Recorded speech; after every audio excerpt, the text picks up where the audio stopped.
오늘 하나님 주시는 말씀은 사도행전 4장 23절에서 31절까지 말씀입니다.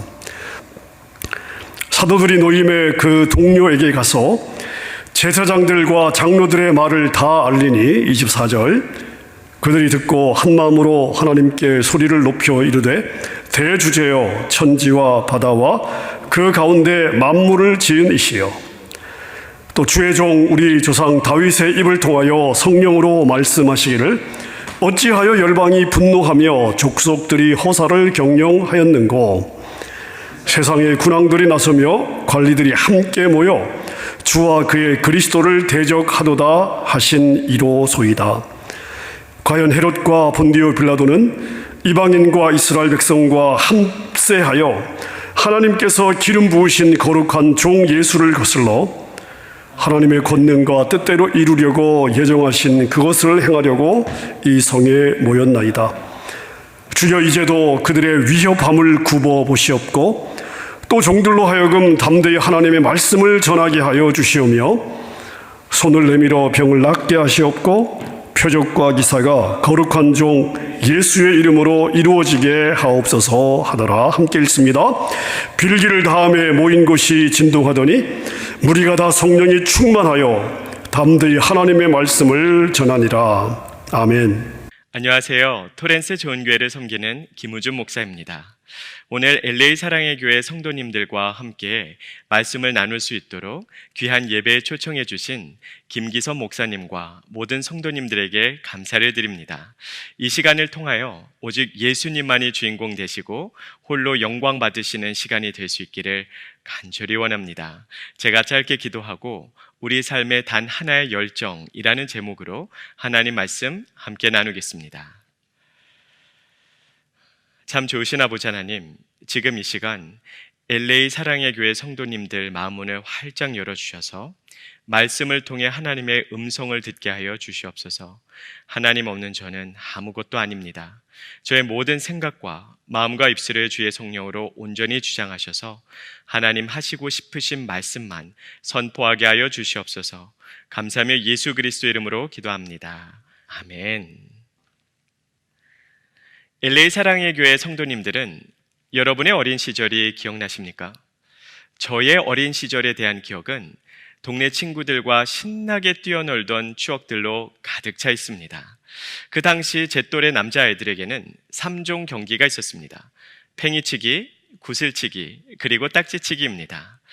팽이치기와 구슬치기에 있어서 저의 실력은 딱 중간 정도 갔었던 것 같습니다. 그런데 유독 딱지치기에서만큼은 하나님께서 저에게 천부적인 재능을 주셔서 딱지 한 장만 가지고 동네에 나가면 동네 모든 어린이들의 딱지를 제가 다 따오고는 했습니다. 어느 날인가 제가 친구들과 어울려서 열심히 딱지치기를 하고 있었는데 옆 동네에서 초등학교 3학년 형들이 놀러 왔습니다. 그리고 우리에게 함께 경기를 하자고 제안을 했습니다. 그때 저는 초등학교 1학년생이었기 때문에 여러모로 불리했지만 딱지치기는 힘으로 하는 것이 아니죠. 저는 흔쾌히 응했습니다. 그렇게 경기는 시작이 되었고 저는 그날도 유감없이 저의 실력을 발휘했습니다. 경기가 끝났을 때 모든 딱지는 저의 것이 되었습니다. 그런데 경기에서 진 것이 분했던지 그 초등학교 3학년 형이 억지로 저에게서 그 딱지를 빼앗아 가려고 했습니다. 그 순간 저는 이 소중한 딱지를 반드시 지켜내야 된다는 투철한 사명감에 사로잡혀 그만 그 형에게 대들어버렸습니다. 자, 초등학교 1학년생이 초등학교 3학년 형에게 대들었으니 그 다음 순간 어떤 일이 벌어졌을까요? 이거는 싸움이라고도 할 수 없을 정도로 처음부터 끝까지 제가 일방적으로 맞았겠죠. 그러나 저도 오기가 있기 때문에 그 딱지들을 꽉 움켜쥐고 절대로 내어주지를 않았습니다. 결국에 그 형이 때리다 지쳐서 돌아가 버렸고 그날 오후에 집으로 돌아가는 저의 몸은 만신창이가 되어 있었지만 저의 얼굴에는 한방 미소가 드리워져 있었습니다. 초등학교 3학년 형을 상대로 저의 소중한 딱지를 빼앗기지 아니하고 지켜냈다는 사실 때문에 제 자신이 얼마나 자랑스러웠는지 모릅니다. 자, 그날 이후로 세월은 흘러 지나가고 어느덧 저도 이제는 3명의 자녀를 둔 40대 중반의 아저씨가 되어버렸습니다. 자, 오늘날 그때의 제 모습을 돌이켜보면 그렇게 한심스러울 수가 없습니다. 참 이상하죠. 분명히 그때는 제 자신이 너무나 자랑스러웠는데 왜 이제 생각해보면 너무나도 한심스러울까요? 이유는 분명하죠. 만일에 제가 그날 제 몸을 내어 던져서 지켜냈던 딱지를 오늘날까지도 가지고 있다면, 그리고 그것을 누군가에게 팔려고 했다면 그 딱지는 오늘날 얼만큼의 가치가 있을까요? 단 10센트의 가치도 없겠죠. 그렇게 철저하게 무의미하고 무가치한 것을 위해서 저는 제 몸을 내어 던져버렸단 말이죠. 그러니 그 결정과 선택이 너무나 후회스럽습니다. 그렇다면 왜 저는 그때 그런 어리석은 선택을 했던 것일까요? 초등학교 1학년생의 눈에는 그 딱지가 너무나 좋아 보였기 때문입니다. 너무나 소중하게 느껴졌기 때문에 제 몸을 내어 던져서라도, 제 몸이 만신창이가 되는 한이 있더라도 지켜낼 만큼 충분한 가치가 있다고 잘못 생각했기 때문이죠. 우리의 인생에서도 마찬가지입니다. 오늘날을 살아가는 현대인들은 참으로 분주하고 바쁘게 살아갑니다. 우리가 그토록 하루하루를 치열하게 살아가는 이유가 과연 무엇일까요? 가장 대표적인 이유는 돈 때문 아니겠습니까? 조금이라도 돈을 더 많이 벌어서 이 세상에서 잘 먹고 잘 살기 위해서 오늘도 우리는 그렇게 바쁘고 분주하게 그리고 치열하게 살아가는 것이 아니겠습니까? 물론 이 세상에 살아가기 위해서 우리에게 돈은 필요합니다. 그러나 돈에 우리가 쏟아붓고 있는 정성과 시간이 너무 과하다는 생각은 드시지 않으십니까? 조금이라도 돈을 더 벌기 위해서 우리는 가족과 함께 할 수 있는 시간을 희생시켜 버립니다. 우리는 다른 사람과 충분한 시간을 가질 여유도 없습니다. 때로는 우리의 몸도 돌보지를 않습니다. 아무리 몸이 아파도 병원에도 가지 않은 채 열심히 일하고 또 일합니다. 그렇게 우리의 몸을 내어 던져서 때로는 우리의 몸이 만신창이가 되는지도 모른 채 우리는 돈을 벌기 위해서 열심히 일하죠. 그런 이유가 도대체 무엇일까요? 이유는 간단합니다. 지금 우리의 눈에는 돈이 너무나 좋아 보이기 때문입니다. 너무나 소중하게 느껴지는 것이죠. 그래서 설령 내 몸을 내어 던지는 한이 있더라도, 내 몸이 만신창이가 되는 한이 있더라도 반드시 지켜내고 또 붙들어야 될 만한 충분한 가치가 있다고 우리는 생각하기 때문입니다. 자, 어느 날 이 땅에서의 우리의 삶 또한 마감되는 날이 반드시 올 것입니다. 그리고 우리 모두는 하나님의 심판대 앞에 서게 되겠죠. 하나님 앞에서는 바로 그날 우리가 평생에 모아둔 그 모든 돈들이 과연 얼마만큼의 가치가 있을까요? 단 10센트의 가치도 없을 것입니다. 그리고 그날 우리는 땅을 치며 후회를 하겠죠. 이렇게 철저하게 무의미하고 무가치한 것을 위하여 나는 정말 나의 인생을 낭비했구나. 그 두렵고 떨리는 날이 오기 전에 우리는 돌이켜야 됩니다. 그렇다면 오늘 우리에게는 한 가지 중요한 질문이 주어집니다. 우리의 목숨을 내어 걸어도 좋을 만큼 가치 있는 일이 과연 무엇인가? 우리의 삶의 이유와 목적에 대한 질문입니다. 그리고 이 질문에 대한 성경의 답은 너무나도 분명합니다. 우리의 전부를 내어 걸고 추구해야 되는 것, 오늘도 우리가 살아 숨쉬는 단 하나의 이유는 하나님의 나라입니다. 하나님의 나라를 위해서 우리는 지으심을 받았고 또 부르심을 받았기 때문입니다. 하나님의 나라는 하나님의 통치 또는 하나님의 다스리심을 의미하죠.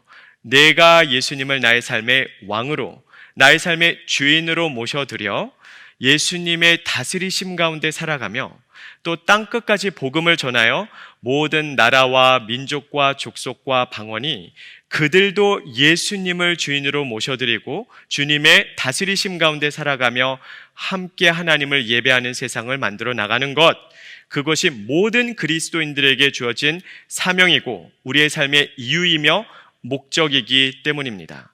자, 그렇다면 우리는 어떻게 이 세상에 대한 미련을 다 내려두고 온전히 하나님 나라에 집중하는 삶을 살아갈 수 있을까요? 오늘의 본문 말씀을 통해서 이 질문에 대한 답을 함께 찾아보기를 원합니다. 오늘의 본문 말씀 사도행전 4장에는 오직 하나님의 나라만을 위하여 살아갔던 사도들과 또 초대교회 성도들의 이야기를 들려주고 있습니다. 그들은 온전히 하나님 나라에 집중하는 삶을 살았죠. 어떻게 그러한 일이 가능했을까요? 오늘의 본문 말씀 사도행전 4장을 올바르게 이해하기 위해서는 사도행전 3장으로 돌아가야 됩니다. 사도행전 3장에서 베드로와 요한은 성전 미문에 앉아 있었던 날 때부터 걸을 수 없었던 사람을 예수 그리스도의 이름으로 일으켜 세우죠. 그 놀라운 기적을 보았던 수많은 인파들이 솔로몬 행각에 몰려들었습니다. 그리고 그 자리에서 베드로는 담대히 복음을 전파했습니다. 그날 예수님을 영접한 사람의 수가 사도행전 4장 4절에 의하면 남자 성인만 5,000명이었다라고 기록되어 있습니다. 자, 이쯤 되자 대제사장들과 종교 지도자들이 위협감을 느꼈겠죠. 그래서 사도들을 소환합니다. 그리고 앞으로는 절대로 예수 그리스도의 이름으로는 말하지도 말고 가르치지도 말라고 엄중히 경고를 합니다. 자, 그 경고를 듣고 다시 교회로 들어와서 초대교회 성도들과 함께 기도하는 내용이 바로 오늘의 본문 내용입니다. 자, 여러분도 한번 생각해 보시기를 바랍니다. 종교 지도자들은 예수님을 십자가에 못 박았던 장본인입니다. 스승도 죽였는데 제자라고 못 죽이겠습니까? 자, 사도들은 지금 생명의 위협을 느끼고 있었을 것입니다. 성도들도 마찬가지이겠죠. 그런 절체절명의 위기의 순간에 그들은 과연 무엇을 기도했을까요?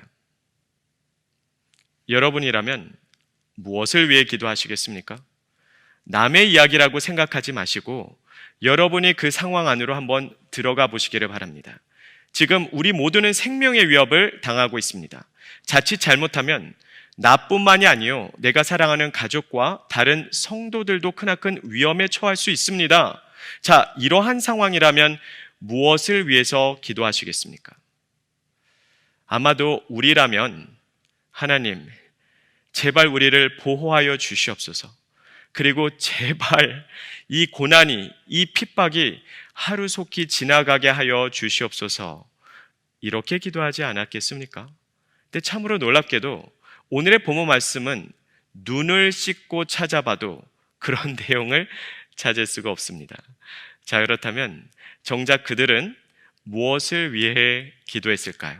자, 오늘의 본문 말씀 사도행전 4장 29절과 30절 다 함께 보시겠습니다. 주여, 이제도 그들의 위협함을 굽어보시옵고 또 종들로 하여금 담대히 하나님의 말씀을 전하게 하여 주시오며 손을 내밀어 병을 낫게 하시옵고 표적과 기사가 거룩한 종 예수의 이름으로 이루어지게 하옵소서 하더라. 아멘. 그들은 지금 하나님께 세 가지의 것을 구하고 있습니다. 첫 번째, 담대히 하나님의 말씀을 증거하게 하여 주시옵소서. 그리고 두 번째와 세 번째는 병고침의 역사가 일어날 수 있도록, 그리고 표적과 기사가 함께 할 수 있도록 그들은 구하고 있었던 것입니다. 여러분은 이게 믿겨지십니까? 정말 대단하지 않습니까? 생명의 위협을 느끼는 이 상황 가운데 그들은 어떻게 하나님의 보호나 또는 이 핍박이 지나가게 해달라고 기도한 것이 아니라 오히려 더 하나님의 말씀을 담대히 전할 수 있도록 기도했던 것일까요? 자, 그들은 세 가지를 구하는 것처럼 보이고는 있지만 사실은 궁극적으로는 단 하나의 것을 구하고 있었던 것입니다. 그들이 구했던 단 하나의 것, 그것은 바로 하나님의 나라였습니다. 자, 그렇다면 왜 도대체 이들은 이렇게 여러 가지로 표현을 했던 것일까요? 예수님의 모범을 따르고 있었기 때문입니다. 자, 예수님의 공생의 기간을 한번 생각해 보시기를 바랍니다. 예수님은 철저하게 하나님의 나라를 확장하는 사역을 하신 분이요, 그런 삶을 사셨던 분이죠. 그분은 말씀으로는 하나님의 나라를 가르쳐 주셨습니다.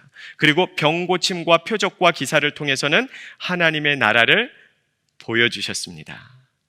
그러니 그들은 그 똑같은 표현을 사용은 하고는 있었지만 궁극적으로는 단 하나의 것, 하나님의 나라를 구하고 있었던 것이죠. 이런 핍박과 환난 가운데서도 우리가 더 담대히 하나님의 나라를 확장시킬 수 있도록 도와주시옵소서. 바로 이것이 그들이 기도했던 내용입니다. 생명의 위협을 느낄 수밖에 없었던 이런 위기의 상황 가운데서 어떻게 그들은 그들의 안전을 구한 것이 아니라 하나님의 나라만을 구할 수 있었던 것일까요? 이유는 너무나도 간단합니다. 그들의 삶에 단 하나의 열정, 그것은 하나님의 나라였기 때문입니다. 그들은 전부를 내어 걸고 하나님의 나라를 추구하고 있었던 것이죠.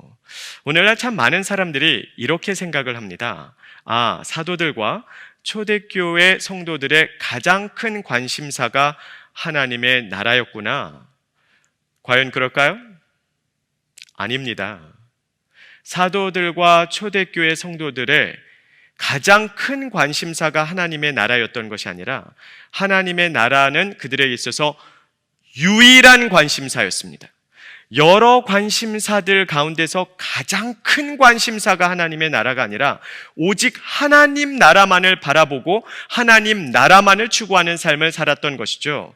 그들에게 있어서 하나님의 나라가 1등이고 2등이 돈, 3등이 명예, 4등이 안락한 삶이 아니라 1등이 하나님의 나라이고 2등이 없었습니다. 그들은 전부를 내어 걸고 하나님의 나라만을 추구했던 사람들이죠. 그들의 생각과 마음이 온전히 하나님의 나라로만 가득 차 있었기 때문에 다른 그 무엇이 비집고 들어갈 틈이 없었던 것입니다. 그만큼 하나님이 그들에게는 전부였고 그들은 예수님 한 분만으로 충분한 삶을 살아가고 있었기 때문입니다. 도대체 어떻게 이런 일이 가능할 수 있었던 것일까요?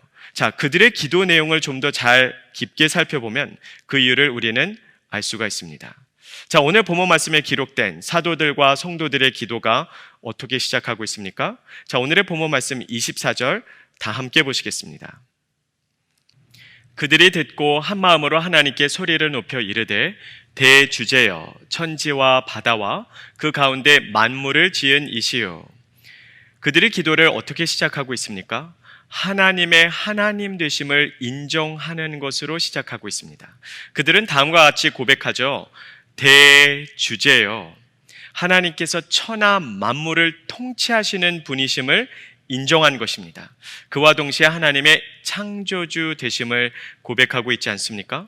그리고 오늘의 본문 말씀 25절에서 28절까지 보면 하나님께서 역사를 주관하신 분임을 그들은 고백하고 있습니다. 헤롯과 본디오 빌라도가 결탁하여서 예수님을 십자가에 못 박아 죽였지만 그것까지도 하나님의 계획에 있었다는 것이죠. 이와 같이 하나님의 통치자 되심을, 하나님의 주관자 되심을, 하나님의 창조주 되심을 고백할 때, 즉 하나님의 하나님 되심을 인정함으로 하나님 앞에 서 있을 때 그들은 비로소 나의 모든 생각과 욕심을 내려놓고 오직 하나님 나라에 집중하는 삶을 살아갈 수 있었던 것입니다. 하나님 앞에 서고 보니 그 광대하신 하나님 앞에 섰을 때 비로소 나와 이 세상이 얼마나 작고 보잘것없는지를 그들은 보게 되었던 것입니다. 영원하신 하나님 앞에 서고 보니 이 세상에서의 삶이 얼마나 짧고 덧없는지를 그들은 깨닫게 되었던 것이죠. 전능하신 하나님 앞에 서고 보니 이 세상의 권력과 나의 능력이 얼마나 보잘것없는지를 보게 되었던 것이고 그 영화로우신 하나님 앞에 서고 보니 이 세상의 부귀영화가 얼마나 시시한지를 그들은 깨닫게 된 것입니다. 세상에 줄 수 있는 그 모든 것이 시시하다라는 것을 깨달았던 바로 그 순간 그들은 이 세상의 모든 미련을 다 내려놓고 오직 하나님 나라 하나에 집중하는 삶을 살아갈 수 있었던 것이죠. 저는 우리 LA 사랑의 교회 모든 성도님들에게 한 가지 질문을 드리고 싶습니다. 여러분은 살아계신 하나님을 정말 인격적으로 만나셨습니까? 하나님을 일상생활 가운데서 체험해 보셨습니까? 매일매일의 삶 속에서 살아계신 하나님의 숨결과 손길을 경험하면서 살아가고 계십니까? 그리고 정말 그 소름 돋는 그와 동시에 너무나도 영광스러운 하나님의 임재하심 가운데 서 계셔 보신 적이 있으십니까? 만일에 그렇다면 더 이상 걱정할 것이 없겠죠. 이 세상의 미련도 다 내려놓을 수 있을 것입니다. 이 모든 것의 출발점은 하나님의 하나님 되심을 인정하는 것입니다. 그러므로 여러분은 하루하루의 삶 속에서 하나님의 하나님 되심을 인정하면서 살아가고 계십니까? 저의 삶에서 하나님의 하나님 되심을 인정하기가 가장 힘들었던 때는 참으로 역설적이게도 제가 신학생이었을 때입니다. 제가 어느 날 몸이 너무나 안 좋아서 병원을 찾아가 보았는데요. 중증근육무력증이라는 불치병을 선고받게 되었습니다. 미국에서는 더 이상 그 어마어마한 치료비를 감당할 수가 없었기 때문에 서둘러 한국으로 귀국했습니다. 고대 병원에서 입원해서 다시 정밀 검사를 통해 다시 한번 확인을 받았죠.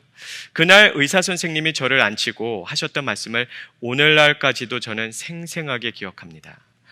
김우준 씨, 당신이 가지고 있는 병의 이름은 중증근육무력증입니다. 중증근육무력증이란 문자 그대로 온몸의 근육을 마비시키는 병입니다.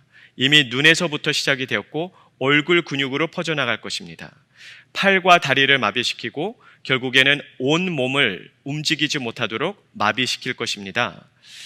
그리고 당신이 가지고 있는 컨디션은 중증이기 때문에 앞으로 6개월 이내로 전신이 마비가 될 것입니다. 그리고 아무리 많은 시간을 들인다 할지라도 1년 안에 전신마비가 찾아올 것입니다. 그렇게 된다면 김우준 씨는 평생을 침대에 누워서 지내셔야만 됩니다. 참으로 애석하게도 이것은 불치병이기 때문에 현대의학으로 고칠 수 없습니다.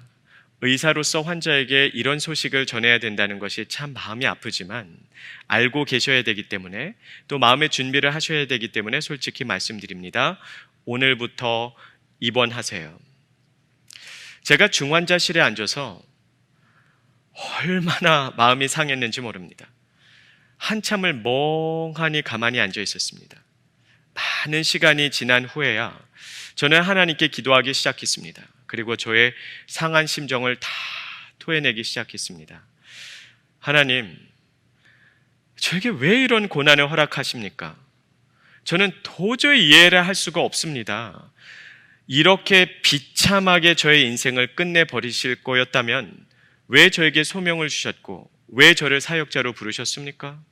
저는 이제부터 세상에 나가서 복음을 전하고 하나님의 나라를 위해서 하나님의 영광을 위해서 달리고 또 달려야 될 때 아닙니까? 그런데 하나님의 영광을 위해서 쓰임받기는커녕 평생을 침대에 누워서 식물인간이 된 채 손가락 하나도 움직이지 못하게 되어 평생을 나의 사랑하는 가족들에게 짐만 되어야 한다면 차라리 지금 저의 목숨을 취하세요. 차라리 제가 지금 죽겠습니다. 제가 그날 얼마나 하나님을 원망했는지 모릅니다. 하나님께 저의 상한 심정을 다 토해냈습니다. 그런데 바로 그 순간 딱 하나님께서 기억나게 해주신 성경 구절이 있습니다. 욥기 1장 21절입니다. 주신 이도 하나님이시요 취하신 이도 하나님이시니 하나님의 이름이 찬송을 받을지니이다. 저는 그 순간 하나님이 나의 인생의 주인이 되신다는 것이 무엇을 의미하는지를 정말 뼈저리게 깨달았습니다. 그때까지만 해도 저는 다른 것은 다 몰라도 제 몸만큼은 저의 것이라고 생각을 했습니다. 그러므로 자유자재로 제가 몸을 움직일 수 있는 것은 제가 당연히 누려야 하는 권리라고 생각을 했죠. 근데 중증근육무력증이라는 불치병을 선고받고 보니 저의 건강도, 저의 몸도, 저의 팔, 다리도, 저의 생명도, 제 코끝의 생기까지도 제 것이 아니라는 사실을 깨달았습니다. 그리고 그와 동시에 단 한 번도 제 것이었던 적이 없음을 깨닫게 해주셨습니다. 제가 가지고 있었던 그 모든 것, 저의 건강, 저의 몸, 저의 시간, 저의 생명, 저의 호흡까지도 저의 것이 아니라 주인 되시는 하나님께서 잠깐 저에게 맡겨주신 것 뿐입니다. 그리고 어느 날인가 주인 되신 하나님께서 그것을 도로 가져가시겠다면 가져가시는 겁니다. 잠시 맡아서 관리하고 있었던 제가 불평할 수 있는 권리가 있겠습니까? 무슨 이의를 제기할 수 있겠습니까? 주인이신 하나님 마음대로 하실 수 있는 겁니다. 그것을 깨달은 순간 저는 병실에서 다시 한번 무릎 꿇고 하나님께 회개 기도를 드리기 시작했습니다. 하나님, 제가 잘못했습니다. 제가 그동안 주인 행세를 하면서 살아왔네요. 하나님, 용서하여 주시옵소서. 회개 기도를 하는데 갑자기 눈물이 팍 터졌습니다. 그리고 저도 모르게 감사 기도를 하기 시작했습니다. 감사가 꼬리에 꼬리를 물고 얼마나 많이 터져 나왔는지 모릅니다. 하나님, 그동안 수십 년 동안 자유자재로 제 몸을 움직일 수 있게 해주셔서 감사합니다. 건강을 허락해 주셔서 감사합니다. 제 다리로 걸어서 예배당으로 나올 수 있게 해주셔서 감사합니다. 제 손을 들어서 하나님을 찬양할 수 있게 해주셔서 감사합니다. 제 입을 열어서 예수님을 증거할 수 있게 해주시니 감사합니다. 생각해보니 모든 것이 감사 조건이었습니다. 제 다리로 제가 직접 화장실에 갈 수 있다는 것이 감사의 조건이었고, 제 손으로 직접 제가 숟가락을 듣고 밥을 먹을 수 있다는 것이 얼마나 감사했는지 모릅니다.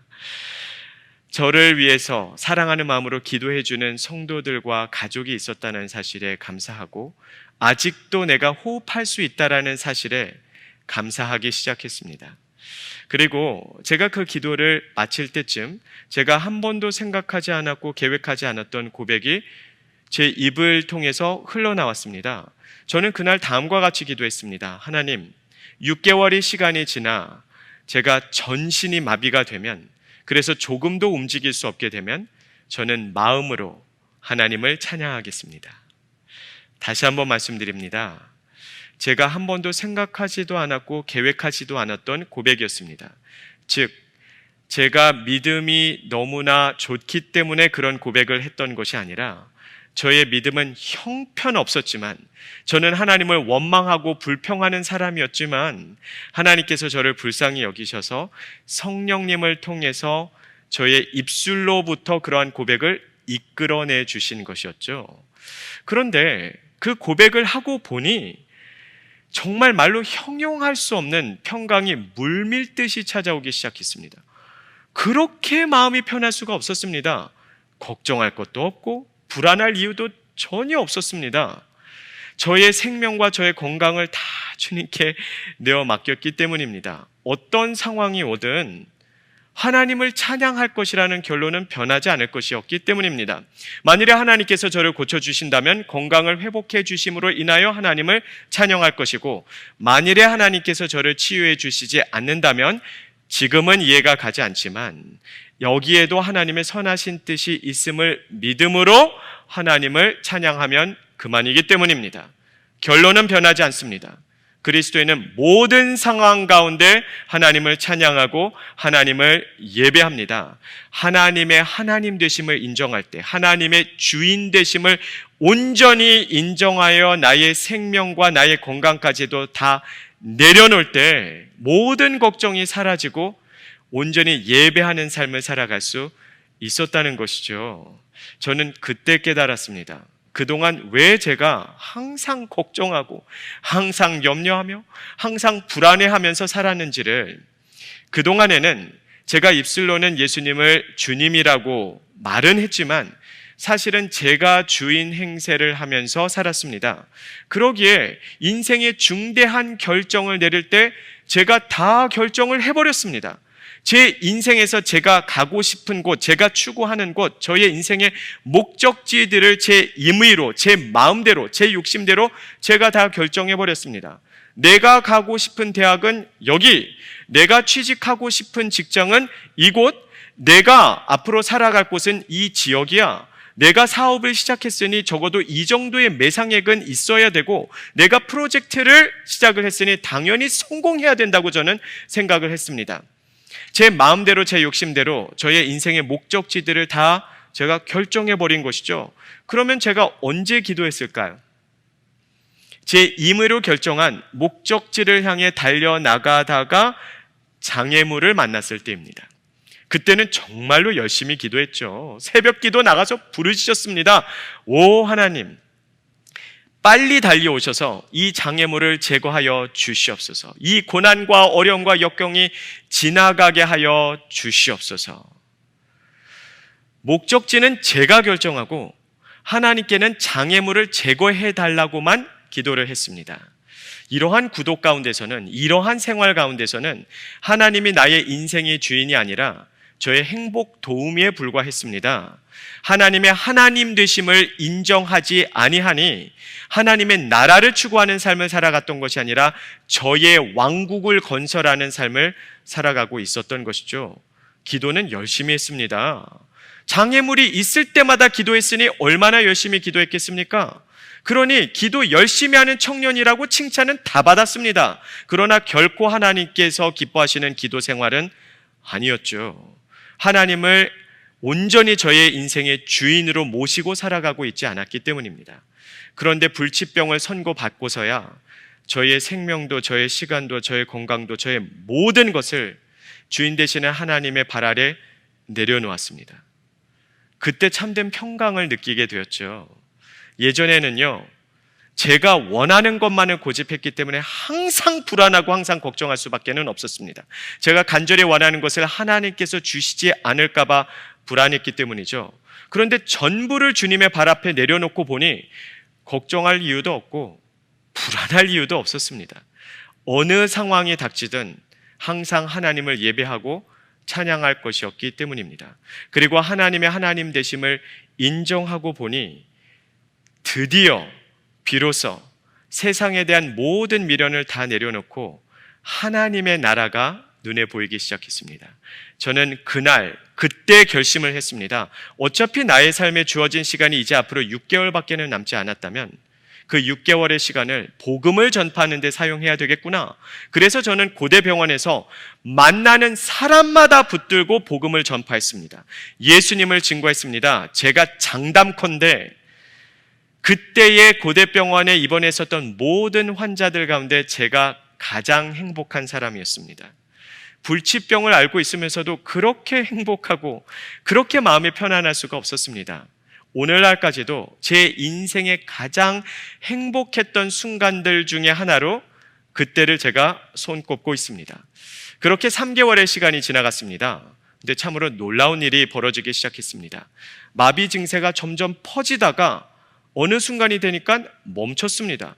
그러더니 이제는 풀리기 시작했습니다. 그래서 3개월의 시간이 지나간 어느 날 저의 주치의가 저를 불렀습니다. 그리고 다음과 같이 말합니다.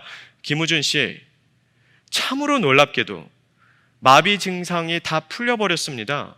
이것을 의학적으로 설명할 길이 없습니다. 유일하게 설명할 수 있는 길이 있다면 당신이 그토록 여러 번 이야기하던 하나님이라는 분이 정말로 살아계신지도 모르겠습니다. 저는 그분에게 마지막으로 다시 한번 복음을 전했습니다. 그리고 평생을 식물 인간이 되어서 침대에서 누워 지내야 된다라는 진단을 받았던 그 병원에서 저는 2다리로 걸어 나왔습니다. 오늘날에도 무엇인가 내 것이라고 주장하고 싶은 마음이 든다면, 오늘날에도 하나님의 하나님 되심을 인정하기보다는 나의 욕심대로 살고 싶은 유혹이 찾아온다면 저는 그날 그때로 그 병실로 돌아갑니다. 그리고 다시 한번 하나님 앞에 조용히 섭니다.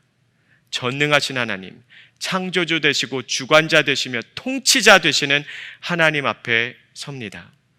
그리고 하나님의 하나님 되심을 인정하기 위해서 얼마나 노력하면서 살아가는지 모릅니다.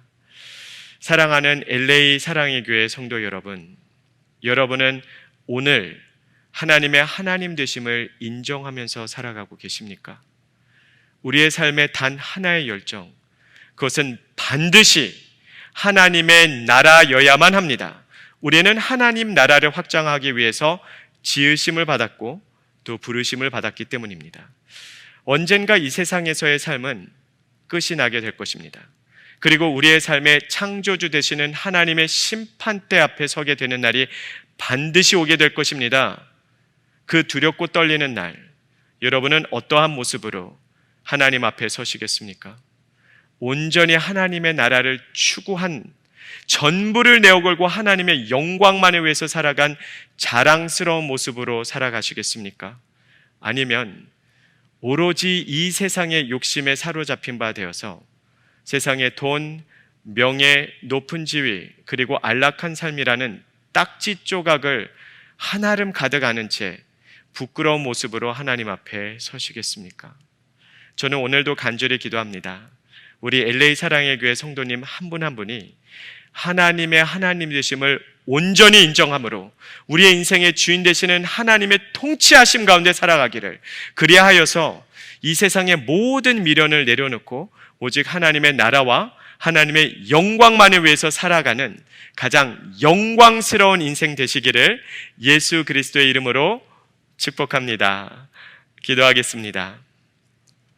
살아계신 아버지 하나님, 우리 LA 사랑의 교회 성도님 한 분 한 분 온전히 하나님을 체험하게 하시고 그 하나님의 하나님 되심을 인정하게 하사 이 세상에 언젠가는 다 사라져버릴 돈과 명예를 위해서 살아가는 것이 아니라 하나님께서 계획하신 대로, 하나님께서 부르신 대로 하나님의 나라만을 위해서 추구하면서 살아가게 하여 주시옵소서. 감사하며 예수 그리스도 이름으로 기도합니다. 아멘.